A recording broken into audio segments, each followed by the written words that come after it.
Hi, I'm Richard. I'm the vicar across the north of Penllyn, or at least I am for a couple more months until we move over to Anglesey. I'd like to tell you one of my favourite stories that Jesus told. It's recorded for us in the Gospel that Luke wrote in chapter 16 of Luke's Gospel, and it's called The Rich Man and Lazarus. It goes like this. There was a rich man who was dressed in purple and fine linen, and who feasted sumptuously every day. And at his gate lay a poor man named Lazarus, covered with sores, who longed to satisfy his hunger with what fell from the rich man's table. Even the dogs would come and lick his sores. The poor man died and was carried away by the angels to be with Abraham.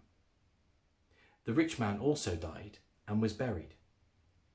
In Hades, where he was being tormented, he looked up and saw Abraham far away with Lazarus by his side. He called out, "Father Abraham, have mercy on me, and send Lazarus to dip the tip of his finger in water and cool my tongue, for I am in agony in these flames."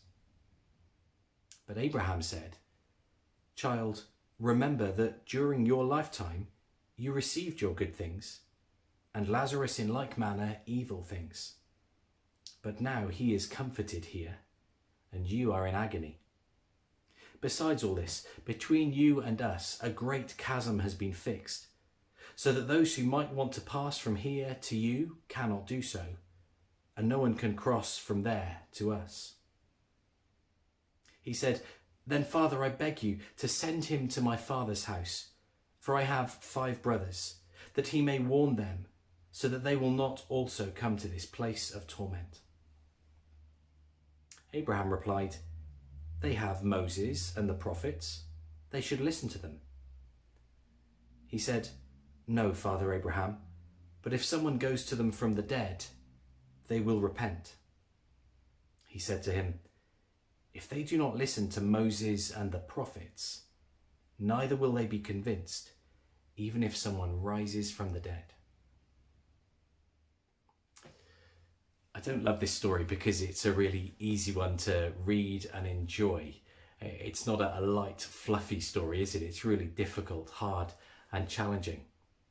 One of the challenges it brings to us is a really good one for all of us to hear, because it makes it think about how we, who are rich in many ways, treat those who are poor in those same ways.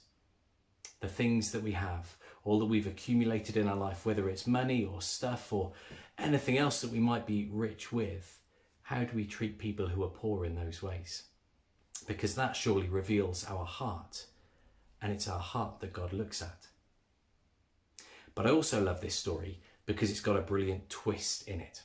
This is one of a few stories where we know that Jesus wasn't just making it all up from scratch. He was taking a story that was well known, a kind of a popular folk story, and he changes the end.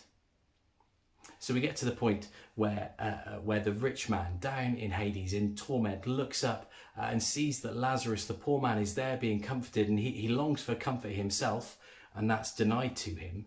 And so he asks that a message be sent to his family, to his loved ones, so that they will be able to repent, turn their lives around, and not suffer the same as he does. And normally, as this story is told, the answer is given okay, and a message is sent, and people do change their lives. But that's not the story Jesus tells. And you can just imagine, can't you, the people he was telling it to, listening to it, thinking, well, we know where this is going. We like this story because there's a chance for redemption, and it gives people a chance to turn their lives around. But then Jesus delivers a different ending, doesn't he? The rich man says that, yes, they might have, his brothers might have the law and the prophets, Moses and the prophets, what we would now know as the Old Testament, the scriptures that reveal to us how God longs for us to be, what he longs for us to be like, how he longs for us to treat other people. But that's not enough, the rich man says. That's not enough. It wasn't enough for him. It's not enough for his brothers. They're going to read that. They would have read it. They would have known it, but their lives haven't been transformed by it. Send a messenger. Send Lazarus, someone risen from the dead, and then they will believe. Then they will change. But Abraham says, if they don't believe Moses and the prophets, they won't believe even if someone rises from the dead. Jesus is setting a challenge to his hearers, those who are listening to him there and then. And the challenge isn't for immediately there, it's for in a little bit of time. Because we know, don't we, that Jesus did rise from the dead. How are they going to respond to that?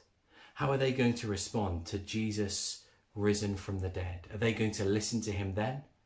Are they going to turn their lives around, be transformed by him? Or are they not even going to listen to that if they've not been listening to the law and the prophets? How do we respond to Jesus' resurrection? Is it enough to make us sit up and think?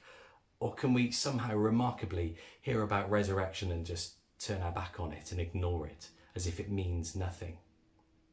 But there's one other lovely little thing here that I want to leave you with. Jesus has just a couple of moments before in Luke's gospel told the story of the prodigal son. Someone else has told you about that story. You know the story of the two sons where the one goes away and squanders his inheritance, then comes to his senses and returns home, and the father runs and greets him and hugs him and celebrates.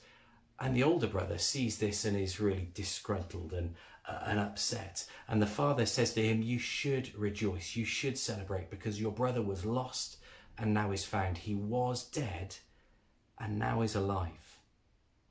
Redemption is possible. Resurrection is possible. New life is possible. And so I think Jesus is saying to us, as well as look at him, may your lives be lives full of new life that point to him. If we can live lives that are so transformed as if we've come back from the dead, because that is what's happened to those of us who are Christians, then surely others should look at us and then look at Jesus and be transformed too. Thanks.